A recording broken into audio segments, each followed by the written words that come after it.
या my dear lovely students, I hope you doing well in your studies. So जैसे कि मैंने आपसे प्रॉमिस किया था कि मैं इंपॉर्टेंट क्वेश्चन की सीरीज़ लेकर आऊँगी, और यस, तो हियर इट इज़। आज हम अपना इलेक्टोरल पॉलिटिक्स का करेंगे। तो चलिए शुरू करते हैं।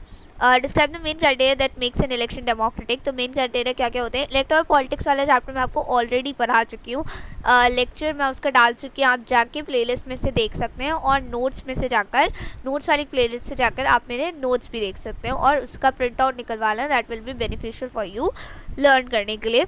तो अब क्वेश्चन नंबर 1 है, describe the main criteria that makes an election democratic. क्या क्या क्राइटेरिया होते हैं जिससे हमारा इलेक्शन डेमोक्रेटिक होता है?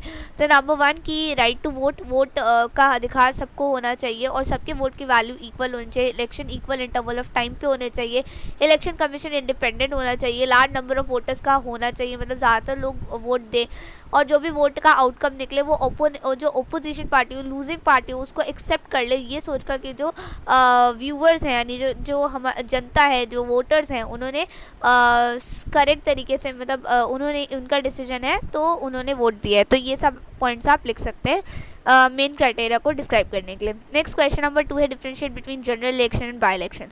तो जनरल इलेक्शन वो होते हैं जो कि हर 5 साल पे होते हैं। बाई इलेक्शन वो होते हैं जो कि पर्टिकुलर कॉन्स्टिट्यूएंसी में कराया जाता है, अगर वहाँ का लीडर रिजाइन दे देता है या फिर उसकी डेथ हो जाती है। तो नेक्स्ट क्वेश्चन है आपका, नेक्स्ट क्वेश्चन है, mention any two provision will ensure mention any two provisions with ensure the independence of election commission. तो क्या क्या इंश्योरेंस है इंश्योर करने के लिए? Number 1, the election commission is appointed by the president, and after appointing the president the election commission is not answerable to the president. आप इसमें ये लिख सकते हैं, इंग्लिश में बता दिया, आप हिंदी में सुन लो कि इसको कौन अपॉइंट करता है? प्रेसिडेंट। और प्रेसिडेंट के अपॉइंट करने के बाद ये इलेक्शन जो प्रेसिडेंट होता है उसे भी आंसरेबल नहीं होता है। And if the government doesn't like the work of the election commission, he did not be able to remove the election commission. It can only be removed by the process of impeachment. impeachment के process से हम इसे remove कर सकते हैं, नहीं तो नहीं कर सकते। और अगर गवर्नमेंट को काम नहीं भी पसंद आ रहा है तब भी उसे इलेक्शन कमीशन की बातों को मानना पड़ेगा। What are the challenges to free and fair election in India? क्या क्या चैलेंजेस आए फ्री और फेयर इलेक्शंस करने के लिए हमारे इंडिया में? तो इसमें आप लिख सकते हैं मनी पावर, मसल पावर, और जो लिटिल चॉइस हो टू ऑर्डिनरी वोटर्स हैं। जो वोटर्स हैं उनके पास कमी चॉइस होती है, क्योंकि जो मोस्ट ऑफ द पार्टीज़ होती हैं वो सेम ही चीज़ें आपको प्रोवाइड कर रही होती है ताकि वो इलेक्शन जीत जाएं, ठीक है। और कैंडिडेट्स जो होते हैं वो जो इंडिपेंडेंट कैंडिडेट्स होते हैं, जो कि किसी पर्टिकुलर पार्टी को ज्वाइन करके नहीं आए होते हैं, तो उनको जो है उनका होता है, तो यहाँ पे क्या होता है ना कि उनको सफ़र करना पड़ता है बहुत ज़्यादा, और वो पीछे चले जाते हैं, और जो बड़ी पार्टीज होती हैं वही इलेक्शन जीतती हैं मोस्ट ऑफ द टाइम। तो ये हो जाते हैं हमारे इलेक्शन कमीशन के चांसेस, चैलेंजेस फ्री और fair election in India. Okay, now next question, what are the merits and demerits of political competition? यहाँ पे एक थोड़ा सा वो हो रहा है, 1 मिनट, मैं इसे अभी सही कर देती हूँ। हाँ, अब ठीक है। तो मेरिट्स और डीमेरिट्स क्या है पॉलिटिकल कंपटीशन के? तो मेरिट्स यानी उसकी अच्छी चीज़ें क्या है पॉलिटिकल कंपटीशन की, और डीमेरिट्स, मेरिट्स ये है कि जो लीडर्स होते हैं वो हमेशा अच्छे अच्छे वादे करते हैं इलेक्शन जीतने के लिए, और फिर लास्ट में उन्हें उन वादों को पूरा करना पड़ता है, नहीं तो वो अगली बार इलेक्शन नहीं जीत पाएंगे, क्योंकि everyone wants to remain in power, right. और डीमेरिट ये होता है कि जो कैंडिडेट्स और जो पॉलिटिकल लीडर्स होते हैं पार्टीज़ के, वो डर्टी ट्रिक्स का यूज़ करते हैं इलेक्शन को जीतने के लिए, और एक फ्रैक्शनलिज्म और डिसयूनिटी का सेंस क्रिएट हो जाता है लोगों के बीच में। What makes election India democratic? Explain with reference to the wide ranging power of election commission of India. Okay, तो इलेक्शन को, इंडिया में इलेक्शन को डेमोक्रेटिक कौन बनाता है? ठीक है, तो इसका आंसर आपको मैंने इस वाले क्वेश्चन में बताया था, ठीक है, इस वाले क्वेश्चन में बताया था कि इलेक्शन को डेमोक्रेटिक कौन बनाता है, राइट। तो अब इस वाले क्वेश्चन में भी वही लिखना है कि इलेक्शन को डेमोक्रेटिक कौन बनाता है, और इसमें हमें इलेक्शन कमीशन की पावर को वाइड करके, यानी जो हमने पॉइंट्स बताए थे उसमें बताया था ना, इंडिपेंडेंट इलेक्शन कमीशन वाला पॉइंट बताया था, तो बस उस इंडिपेंडेंट इलेक्शन कमीशन के जो फर्दर पॉइंट्स है ना, कि वो आंसरेबल नहीं होता है प्रेसिडेंट को, और जो चाहे वो कर सकता है, वो कोड ऑफ कंडक्ट इंश्योर करता है, वो इलेक्शन कंडक्ट कराता है, उसे नहीं, अगर ऐसा लगता है कि इलेक्शन सही से नहीं कराए जा रहे तो दोबारा री इलेक्शन करा सकता है। तो ये सारी चीज़ें आ जाती हैं हमारी उसके अंदर, ठीक है। नेक्स्ट क्वेश्चन है, व्हाट आर बाय इलेक्शन? तो बाय इलेक्शन क्या होता है? बाय इलेक्शन क्या होता है वो मैं आपको ऊपर बता चुकी हूँ। आई थिंक ये क्वेश्चन 2 बार आ गया क्या? नहीं, वो डिफरेंशिएशन था, इसमें पर्टिकुलर से लिए पूछा गया है।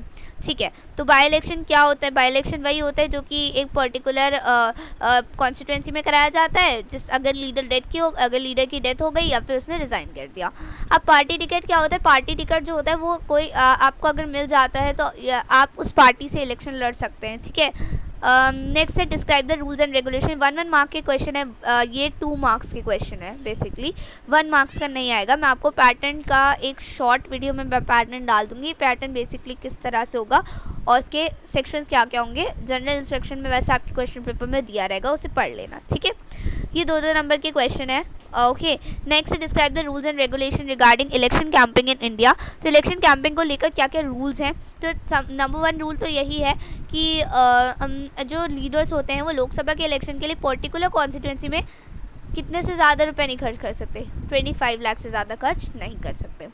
और जो हमारा दूसरे वाला होता है, जो हमारा विधानसभा इलेक्शन होता है, उसमें 10 लाख से ज़्यादा किसी पर्टिकुलर कॉन्स्टिट्यूंसी में हम इलेक्शन को नहीं कर सकते, स्पेंड नहीं कर सकते पैसे। उसके बाद इलेक्शन प्रोपेगेंडा को स्प्रेड नहीं कर सकते रिलीजियस बेसिस पे, वोटर्स को कास्ट और रिलीजन के बेसिस पे वोट्स नहीं मांग सकते, उनको ना ही हम पैसे देकर वोट्स मांग सकते हैं, ना ही हम उनसे जो है उनको धमका कर वोट्स मांग सकते हैं, और अपने इलेक्शन वर्शिप प्लेसेस पे जाके अपने इलेक्शंस के लिए वोट नहीं मांग सकते।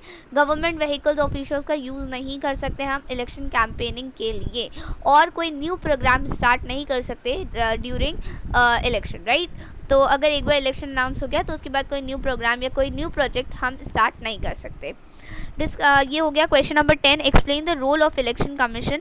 तो रोल क्या होता है इलेक्शन कमीशन का फ्री और फेयर इलेक्शन कराने के लिए, ये मैं आपको बताती हूँ। सॉरी, इलेक्शन कमीशन का रोल क्या होता है फ्री और फेयर इलेक्शन कराने के लिए, मैं आपको अभी बताया मैंने ऊपर, वहाँ से आप कर लेंगे, और नोट्स में आपको सारे आंसर्स इजीली मिल जाएंगे। तो आप फिर से मैं बार बार बोल रही हूँ, लेक्चर्स देखो, नोट्स को देखो, उसे डाउनलोड करो और इजीली पढ़ो। Okay, everything is there for you guys. तो आप बस देखो, पढ़ो, और इम्पॉर्टेंट क्वेश्चन की सीरीज़ को बिल्कुल भी मिस मत करना, these are very important. Now question number 11, describe the successful slogans given by political parties in various election.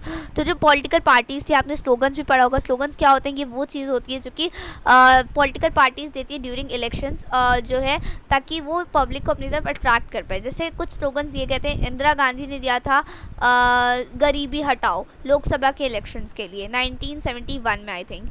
Okay, और कांग्रेस पार्टी से, फिर जनता पार्टी से दिया था सेव डेमोक्रेसी, और एनटी रामाराव ने दिया था save the self respect of Telugu Desam party से। ठीक है, तो ये सारे स्लोगन से आप उसे यहाँ पे लिख कर आएंगे। Write any one election commission of India. Wait, यहाँ पे कुछ मिस प्रिंटिंग हुई है, मैं अभी इसे करेक्ट करती हूँ। ओके, सो यहाँ पे आपको बताना है कि एक फंक्शन बताना है इलेक्शन कमीशन इंडिया का। तो अभी ऊपर इतने सारे फंक्शन डिस्कस किया, आप कोई भी एक लिख देना, हो जाएगा आपका। So these are some most important question, so इसे ज़रूर से प्रैक्टिस करना। एंड ये मैंने बहुत छूट कर बहुत ढूंढ ढांड कर निकाले हैं आपके लिए मोस्ट इम्पॉर्टेंट। और हाँ, अगर मुझे ऐसा लगता है आगे कि इस चैप्टर से रिलेटेड और भी कोई इम्पॉर्टेंट क्वेश्चन बन सकते हैं, so I will tell you no. मैं वो शॉर्ट्स फॉर्म में फिर डाल दूँगी, जो शॉर्ट में डालती हूँ शॉर्ट वीडियोस, उसमें डाल दूँगी। इसलिए एक और रिक्वेस्ट कर रही हूँ, चैनल के ऊपर एक बार स्क्रॉल कर लेना, आकर नज़र मार लेना कि कोई न्यू शॉर्ट वीडियो तो अपलोड नहीं हुआ है, क्योंकि मैं मोस्ट ऑफ द चीज़ें शॉर्ट वीडियोज़ में भी डालती हूँ। एंड यार चैनल को सब्सक्राइब कर दो यार, कम्युनिटी टैब अनलॉक करा दो यार, 200 तक भी नहीं पहुँच रहे हैं, करा दो प्लीज़ करा दो प्लीज़। एंड फिर शॉर्ट्स वर्ड देख लेना तुम लोग, और लेक्चर्स देख लेना, और नोट्स देख लेना बस। And best of luck for exams, अच्छा दे के आना, 4 देना एग्ज़ाम को। Okay, take care, bye bye. And mantra is this, जो मैं हर लेक्चर में हर वीडियो के बाद कह रही हूँ, स्ट्रेस लेने का नहीं, देने का। Okay, take care, bye bye, have a nice day.